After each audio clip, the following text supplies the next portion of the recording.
Today I'm working in acrylic and I'm using a little bit more of a direct painting method and not quite as many layers as I usually do.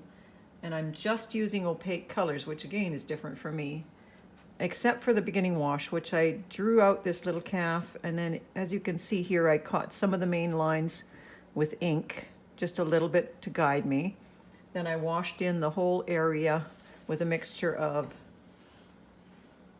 transparent red iron oxide and ultramarine blue, and I wiped out the highlights.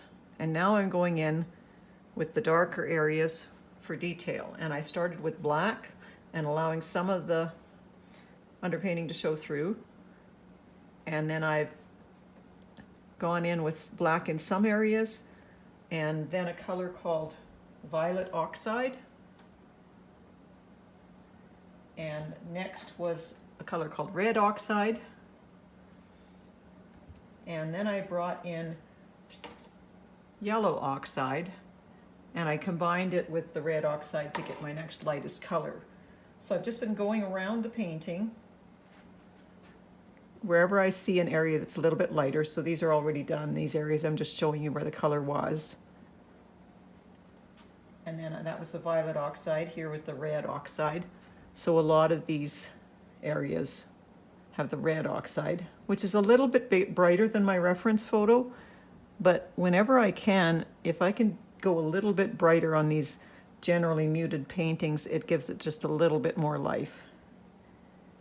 But some of that is just my tendency. I tend to go a little too dark and a little too dull with acrylics, so I try to push that color.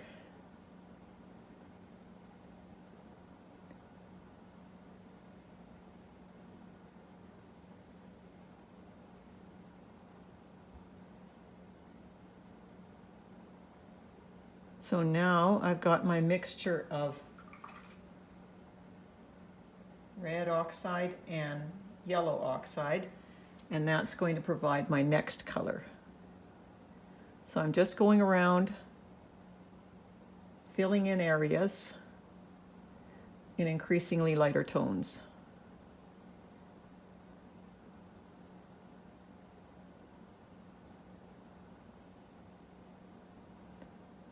And here I'll just fill in the whole area, even though some of it will be a little bit lighter later, because acrylics by nature are still a little bit translucent in many cases, partly because they're applied so thinly. So I'm creating a little texture where one area meets the other. So not painting every hair so much as filling in and creating the texture where the lighter area meets the darker area. And if my paint was still wet,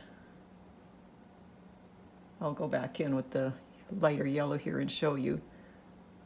I could let it blend a little.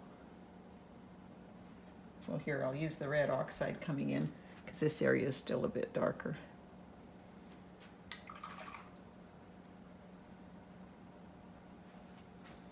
Add a little of the violet oxide.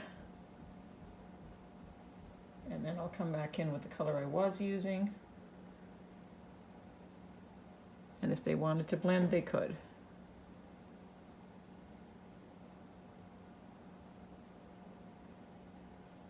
So this whole method is just a little bit looser than the super detailed acrylic that I often did in other paintings.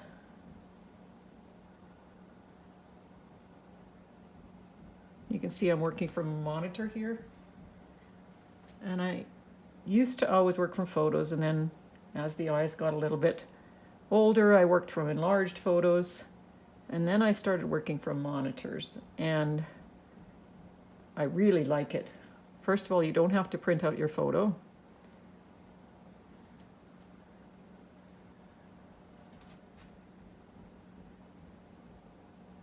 And you can also zoom in as much as you want. And I have found I can work from photos with much less detail in them and still do a good job, because my eye kind of fills in what it needs more so than it usually does with a photo that's a little bit blurry.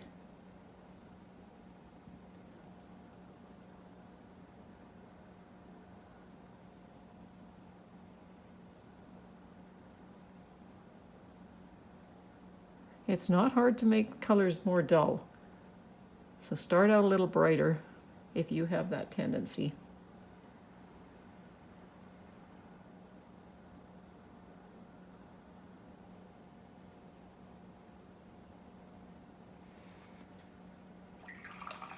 So now I'll just use a slightly different mixture that's the yellow oxide and the red oxide, but just a larger proportion of the yellow.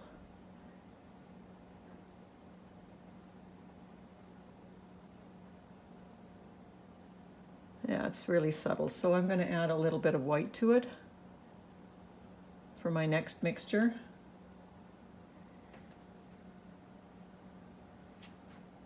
Just to do the top highlights.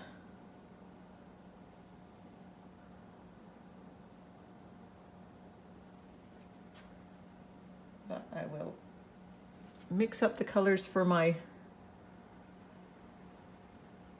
white areas of this little calf so that I'm not, oops, that's a white area, so that I'm not wasting time doing that when I'm demonstrating this painting. So I'll do that, come back and show you where we are with the final highlights on these brown areas too.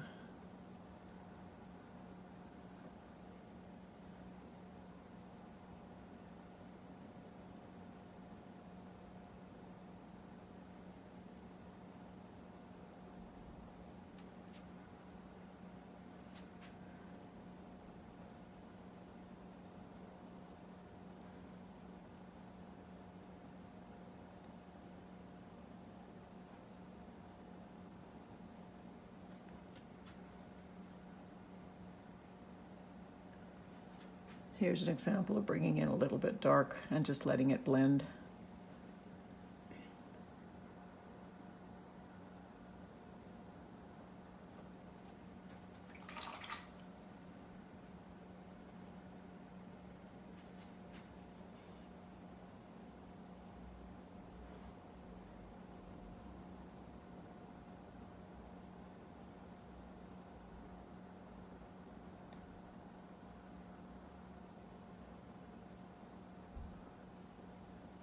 So we'll return with the next stage.